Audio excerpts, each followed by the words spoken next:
বাঘপুৰৰ মন্ত্ৰী আৰক্ষী চকীত উত্তপ্ত পৰিস্থিতিৰ সৃষ্টি হৈছে। লকআপৰ ভিতৰতে অভিযুক্তৰ ৰহস্যজনক মৃত্যুক কেন্দ্ৰ কৰি এই উত্তপ্ত পৰিস্থিতিৰ সৃষ্টি হৈছে।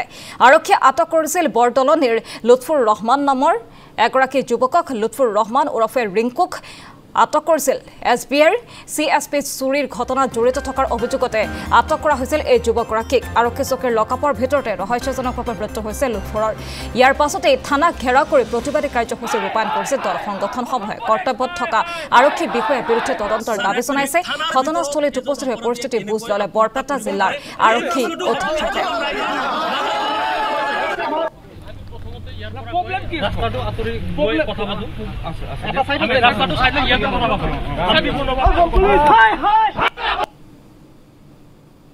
কি হৈছে মানে আজি যাই মিত্ৰ হল খাচেৰি ফেলে থানাত সি মোৰ সৰু ভণ্টি যোৱাই মই খবৰ পাইছোঁ যে তাক পুলিচে কিবা এটা চুৰি কেছত ধৰি আনিছে। মই আহি পেলাই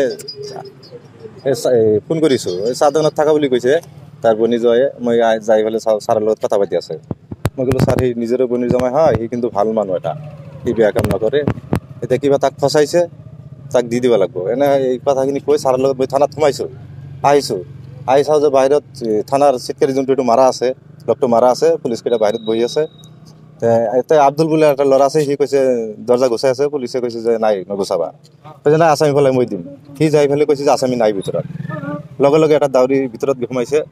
সি যাই কৈছে কাম চাইছে, সি ফাঁচি লৈছে।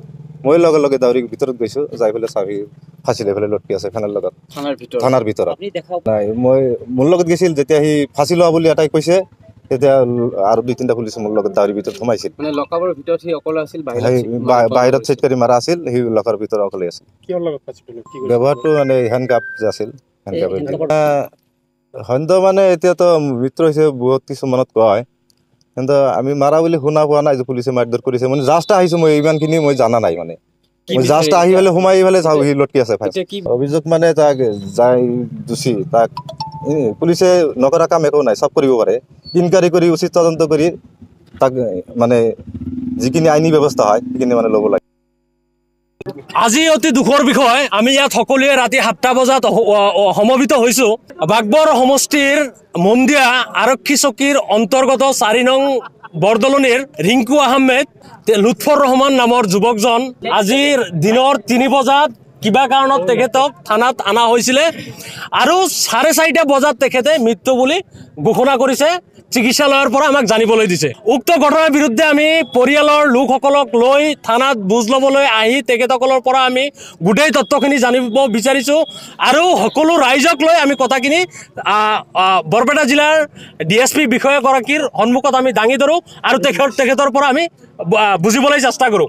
আজি মন্দিয়া আৰক্ষী চকীৰ অন্তৰ্গত যিজন দিনৰ ভাগত এজন আসামীক পৰায়ত্ব কৰি যদি জেলৰ ভিতৰত বা কোনো আসামীক প্ৰেক্ষাগৃহত ৰখা হয়, সেই আসামীজন কেনেকৈ আত্মহত্যা কৰিব পাৰে। আজি প্ৰশাসনৰ পৰা জানিবলৈ দিছে যে থানাৰ পৰা চিপ লৈ আত্মহত্যা কৰিছে। অসমৰ মাননীয় মুখ্যমন্ত্ৰী হিমন্ত বিশ্ব শৰ্মা ডাঙৰীয়াই জহৰাই ফুৰি থাকে যে অসমৰ ভিতৰত আমি শ্ৰেষ্ঠ প্ৰশাসনিক বিষয়া অসম পুলিচক আগুৱাই লৈ যাব বিচাৰিছোঁ। তেখেতসকলৰ মাজত ঘুষখোৰ, তেখেতসকলৰ মাজত প্ৰত্যেকটো মানে থানাৰ ভিতৰতে দুৰ্নীতিৰে আৱৰা পৰি আছে। আজি যিজন যুৱক ইয়াত মৃত্যু হৈছে, আমি তেখেতৰ হৈ সমবেত হৈ চৰকাৰৰ ওচৰত দাবী জনাইছোঁ 30 লাখ টকা তেখেতসকলৰ পৰিয়ালত ক্ষতিপূৰণ দিব লাগিব। লগতে এই হত্যাৰ লগত যিকেইজন বিষয়াই জড়িত হৈ আছে তেখেতসকলক কঠোৰৰ পৰা কঠোৰতম শাস্তি প্ৰদান কৰিব লাগিব।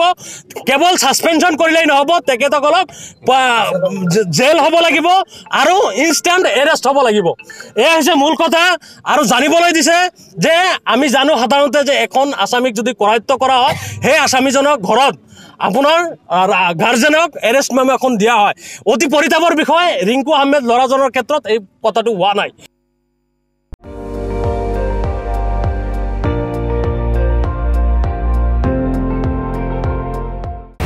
আপুনি চাই আছে ND24, সৰ্বশ্ৰেষ্ঠ নহয় সৰ্বোত্তমৰ দৌৰত।